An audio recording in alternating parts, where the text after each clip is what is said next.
Hello, my name is Benjamin Hart. I'm an American attorney and the Managing Director of Integrity Legal here in Bangkok, Thailand. As the title of this video suggests, we're discussing what's called expedited removal. For those who are unaware, there is under what was called IRA, which was an act it was an immigration act enacted in the 90s. They created a system whereby people could be put through what's called expedited removal. It's like a truncated deportation proceeding.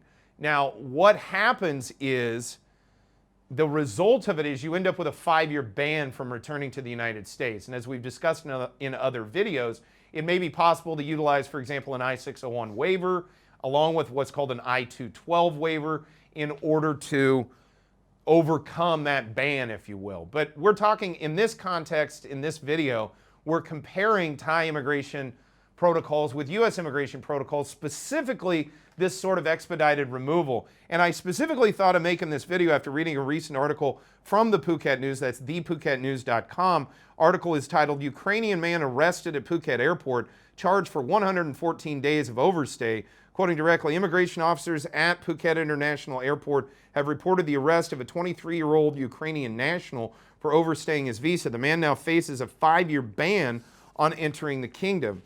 And what I thought was interesting is if you read this article, I'm going to quote a little bit more here, quote, at around 7:30 a.m. today, February 9th, officers from the Immigration Bureau of the Royal Thai Police apprehended a Ukrainian man after he was found to have stayed in the country illegally for 114 days beyond the expiration of his permit to stay.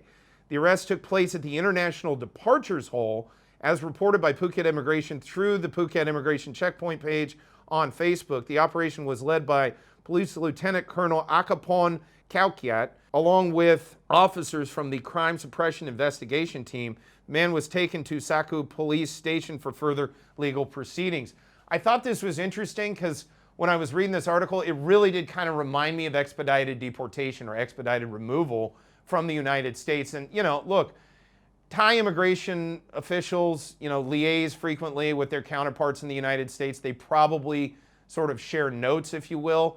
And it wouldn't surprise me if perhaps this recent sort of sea change within Thai immigration, as I've noted in other videos, especially down there in Phuket, where you're seeing people actually arrested and put on the 5-year blacklist, which is what it results in. Now, because this person was arrested, if you read into the details of that article, and I encourage you to do so, because that person was arrested in Thailand, notwithstanding the fact that otherwise he would have been blacklisted for a year, he was arrested in Thailand and therefore ended up with a 5-year ban. Well, this is similar in practice to what we call expedited removal or expedited deportation. So I thought it was worth noting that.